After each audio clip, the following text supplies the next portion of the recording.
मोमिनो, तुम पर रोजे फर्ज किए गए हैं जिस तरह तुमसे पहले लोगों पर फर्ज किए गए थे, ताकि तुम परहेजगार बनो। रोजों के दिन गिनती के चंद रोज हैं, तो जो शख्स तुम में से बीमार हो या सफर में हो तो दूसरे दिनों में रोजों का शुमार पूरा कर ले।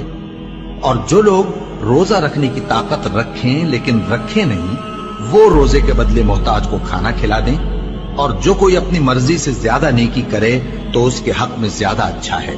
और अगर समझो तो रोजा रखना ही तुम्हारे हक में बेहतर है। रोजों का महीना रमजान का महीना है, जिसमें कुरान अव्वल नाजिल हुआ, जो लोगों का रहनुमा है और जिसमें हिदायत की खुली निशानियां हैं और जो हक व बातिल को अलग अलग करने वाला है। तो जो कोई तुम में से इस महीने में मौजूद हो, चाहिए कि पूरे महीने के रोजे रखे, और जो बीमार हो या सफर में हो तो दूसरे दिनों में रोजे रखकर उनका शुमार पूरा कर ले।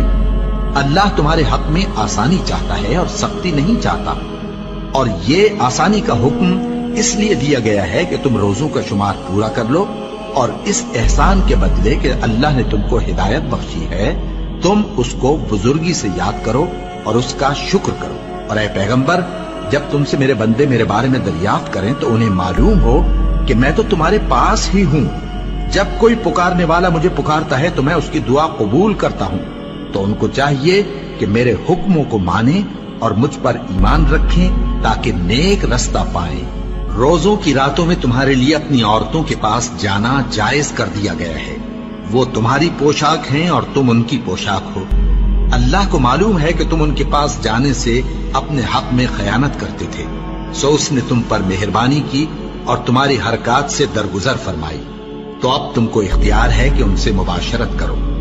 और अल्लाह ने जो चीज तुम्हारे लिए लिख रखी है, यानी औलाद, उसको अल्लाह से तलब करो और खाओ और पियो, यहां तक कि सुबह की सफेद धारी रात की सियाह धारी से अलग नजर आने लगे।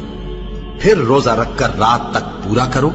और जब तुम मस्जिदों में एतकाफ बैठते हो तो उनसे मुबाशरत न करो। ये अल्लाह की हदें हैं, इनके पास न जाना।